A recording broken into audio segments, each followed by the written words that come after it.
ನಮಸ್ಕಾರ ವೀಕ್ಷಕರೇ, ಮತ್ತೊಂದು ಹೊಸ ಮಾಹಿತಿಯೊಂದಿಗೆ ಹೊಸ ವಿಡಿಯೋದೊಂದಿಗೆ ತಮಗೆಲ್ಲರಿಗೂ ಸರ್ವಜ್ಞಾನ ಫಾರ್ ಯು ಯೂಟ್ಯೂಬ್ ಚಾನಲ್ಗೆ ಸ್ವಾಗತ.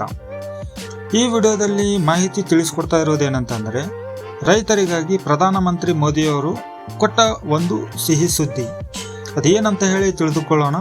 ವಿಡಿಯೋನ ಶುರು ಮಾಡೋಕ್ಕೂ ಮುನ್ನ ತಮಗೊಂದು ಸಣ್ಣ ರಿಕ್ವೆಸ್ಟು, ಯಾರೆಲ್ಲ ಚಾನಲ್ಗೆ ಹೊಸಬರಿದ್ದೀರೋ ಚಾನಲ್ಗೆ ಸಬ್ಸ್ಕ್ರೈಬ್ ಮಾಡ್ಕೊಂಡ್ಬಿಟ್ಟು ನೋಟಿಫಿಕೇಶನ್ ಬಟನ್ ಆನ್ ಮಾಡಿ ಇಟ್ಕೊಳ್ಳಿ. ನಾನು ಅಪ್ಲೋಡ್ ಮಾಡೋ ಎಲ್ಲ ಪ್ರತಿಯೊಂದು ಮಾಹಿತಿ ವಿಡಿಯೋಗಳು ನಿಮಗೆ ನೋಟಿಫಿಕೇಶನ್ ಬರ್ತಾ ಇರುತ್ತೆ.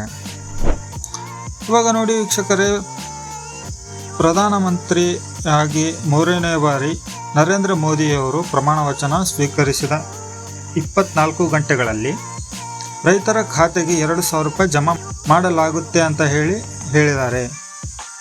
ಅದರ ಜೊತೆಗೆ ಸುಮಾರು 20,000 ಕೋಟಿ ರೂಪಾಯಿ ರೈತರ ಕಲ್ಯಾಣಕ್ಕಾಗಿ ಇಟ್ಟಿದ್ದಾರೆ.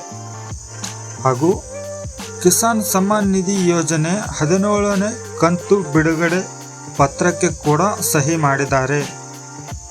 ರೈತರಿಗಾಗಿ ಹಾಗೂ ಇನ್ನಿತರ ವರ್ಗದವರಿಗಾಗಿ ಸೇವಾ ಮಾಡಲು ಬದ್ಧನಾಗಿರುತ್ತೇನೆ ಎಂದು ಅವರ ಮನದಾಳದ ಮಾತುಗಳನ್ನು ಕೂಡ ಹಂಚಿಕೊಂಡಿದ್ದಾರೆ.